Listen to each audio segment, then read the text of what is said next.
আসসালামু আলাইকুম। এই যে দেখেন আজকে শীতের সন্ধ্যা, তো বিকালে কি নাস্তা বানাবো। এই যে দেখেন শীতের সবজি দিয়ে নতুন গাজর বাইরে হয়েছে, দেখেন এই যে লাল সবুজ। আর যেটা এই যে আপনি সবসময় গাজরটা পাওয়া গেছে ইন্ডিয়ান গাজর, ওটা একদম টকটকা লাল। আর এই যে এটা দেখেন হালকা সবুজ হালকা লাল। এই যে টমেটো নিছি একটা, এই যে আপনি ক্যাপসিকাম নিছি, এই যে পেঁয়াজ পাতা নিছি, এই যে পেঁয়াজ নিছি, পাতাকপি নিছি, কাঁচামরিচ নিছি। এই যে দেখেন 4 ধরনের মশলা নিছি, ধনিয়ার গুঁড়া, কালো গোলমরিচের গুঁড়া, মশলার গুঁড়া। এই যে একটু আদা বাটা নিছি, আধা কাপ ময়দা নিছি, ধনিয়া পাতা নিছি।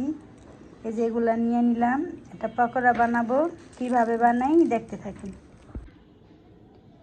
এই দেখেন খালি একটা বল নিয়ে নিছি, এই বলের মধ্যে একসাথে সব সবজিগুলো দিয়ে দিমু, আলাদা করে ঢালার কিছুই নেই। সব সবজি একসাথে দিয়ে দিছি। এই যে সব পদের মশলা একসাথে দিয়ে দিমু। মশলার কথা তো বলছি কি কি দিছি, এগুলো আপনারা দিবেন। যে ধনিয়া পাতা দিয়ে দিলাম, ধনিয়া পাতা কুচি, ধনিয়া পাতা কাটা।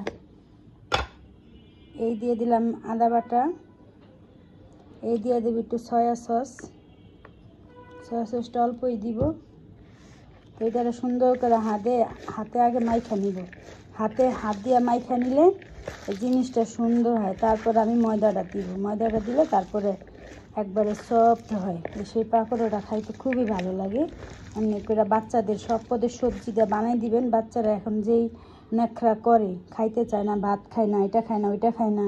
তো সব পদের সবজি দিয়ে বাচ্চাদের বানাই দিবেন, তাহলে বাচ্চারা দেখেন সুন্দর করে খাইব, পুষ্টিও হবে, স্বাস্থ্যকর খাবার। এই যে দেখেন ময়দাটা এটার সাথে মিলিয়ে নিন।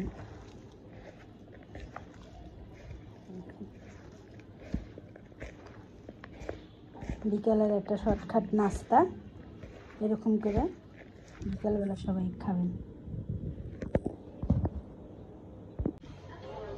এই যে দেখেন তেলটা দিয়ে নিছি, তেল দেওয়াটা দেখাইনি। এই যে আমার একটা কড়াই ছিল, ফ্রাই প্যান আছে, ওটা নিয়ে নিন। এটার সাথে ভাজতে খুব ভালো লাগে। দিয়ে নিলাম, ছোটো ছোটো করে দিয়ে নিব।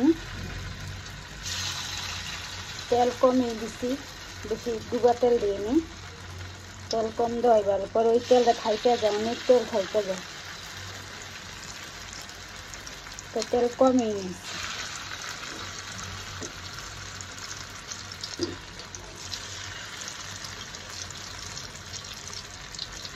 এরা এই হালকা বিকালবেলা ঠান্ডার মধ্যে সুন্দর করে এরকম করে বানাইয়া বাচ্চাদেরকে দিতে পারেন, নিজেরাও খাইতে পারেন। চা বানাইলেন। আমার পাখির ঘরটা অনেক ছোট, কিচ্ছু দেখাইতে পারি না, অনেক কাজে। চাইলে তার বাসা পাল্টানো যায় না, তার বাসা আন্দাজে পাখির ঘর অনেক ছোট, তা পুরোভাবে পাখির ঘর এটা নিয়ে করতে পারি না, যে একটা সমস্যা। যদি কোনো সমস্যা হয়, ভুল হলে মাপথাপ করে দিন।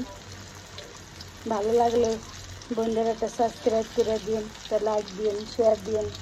আপনারা সবাই ভালো থাকেন, সুস্থ থাকেন। আল্লাহ সবার ভালো রাখুক, সুস্থ রাখুক, এটাই কামনা। এই যে দেখেন আমি একটা করে উল্টাই নিচ্ছি, উল্টানোটা দেখাইনি, ভিডিওটা অনেক বড় হয়ে যায় তখন করলে। এই যে আপনাদের শর্টকাটের দেখাইতেছি। এই যে এখন একটু লাল হয়ে গেলে তারপর এটা নামাই ফেলবো। দেখেন আমার এটা হয়ে গেছে। একটু মশমশা করে ভাজলে পকোড়াটা সুন্দর হয়, খাইতেও খুব ভালো লাগে। আর মশমশা করে না ভাজলে একটু কেদা কেদা লাগে, ভালো লাগে না। এইভাবে করে আপনারা ভাজে নেবেন।